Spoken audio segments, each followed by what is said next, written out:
প্রথমে গেলাম যে লেবু গাছের ধারে, তো যাই একটা লেবু ছিললাম, মোটামুটি লেবুটা বালি বাড়তি হয়ে গেছে। তারপরে এই যে কাকি গো কাঁঠাল গাছের কাছে গেলাম, এত গ্রান। তো এই জায়গায় যাই কাঁঠালটা বাইঙেই খাইতেছিলাম, এত রসালো, এত মজাদার কাঁঠাল। তো আমি এটা খাইতেছি আর ভাবতেছি আগে এর মাথায় আবার দুইটা আছে উপরের দিকে, তো দেখলাম যে এগুলা পাকছে কিনা, না এগুলা পাকে নাই, শুধু ওইটাই পাকছে। তো আমি আবার আমার চাচাতো বোনরে বললাম যে কাঁঠাল পাইকে গেছে, দেখো আমি খাইছি। তো ও আবার ওইটা ছিঁড়ে নিল। আর এই মরিচ গাছের গল্প আমি অনেক শুনছি আমার মার কাছ থেকে, যখন আমি ঢাকায় ছিলাম। তো আমার মা বলছিল যে তোর কাকির গাছে অনেক মরিচ ধরছে, এত মরিচ ধরছে।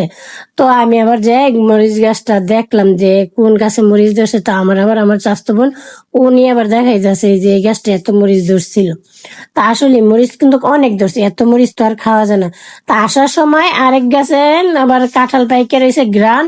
তো এই গাছের কাঁঠাল গুলো একটুও মজা না, এই জন্য কুশগুলো এভাবে ফালাইতে আসি, একদম টক। মানে মনে হইতেছে যে মনে হয় লেবুর রস দিয়ে দিছে এরকম। তো আমরা সবাই বিকাল বেলা বসে রয়েছি, তো ভাবলাম যে কিছু আম পাইরা খাই।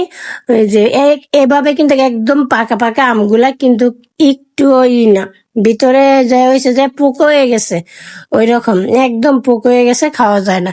তো তারপরে আবার ফিরে আসলাম, মা অনেকগুলা কচু গাছ রয়েছে, এত বুদ্ধি করে রয়েছে যে চিন্তা ভাবনা ছাড়া। সবসময় কিন্তু এটা পুরাটা পাকা, বিডিটাও পাকা, তার পিড়াগুলো ফাঁকা, এমনিতে ফাঁকাই পড়ে থাকে, কোনো কাজ করানো যায় না। তো যে দিক দিয়ে আবার ঘরের খুঁড়ি ছিল, ওই জায়গা দিয়ে তো আর কোনো ইয়া নেই। তো ওই খুঁড়ির জায়গায় জায়গায় আবার মা কিছু কচু গাছ রুইয়ে দিছে। তো যদি এইবার কটা লতি খাওয়া যায় আর কি। আর এখন তার আগের মতন আমরা বাড়িতে নাই যে আমার কচু লতি বা এরা সেটা উঠাই দিন। তো খালাম্মা মাঝে মাঝে উঠাই না দেয়। আর এত কাঁঠাল ধরছে এই বাড়িতে, আসলে কি কাঁঠাল খাওয়ার মতো এখন আর কেউ। আর আগে যখন আমরা বাড়িতে ছিলাম তখন কিন্তু এত কাঁঠাল ধরতো না, তারপরও যাই ধরতো আমরা খাইতাম।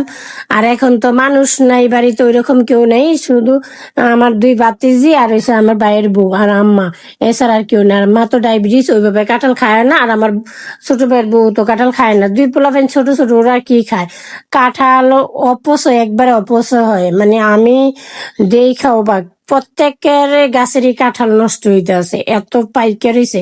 আর ঢাকাতে একটা কাঁঠাল কিনছি, প্রথম একটা কাঁঠাল কিনছি 300 টাকা দিয়ে, একটা কোষ যদি খাইতে পারতাম। তো এই প্রথমবারের মতো লটকন ধরছে গাছের মধ্যে, তো আমি দেখতেছি পাকছে কিনা, পাইকা গেছে। তো খালারে বললাম যে এগুলা ছিঁড়ে ফেলাম।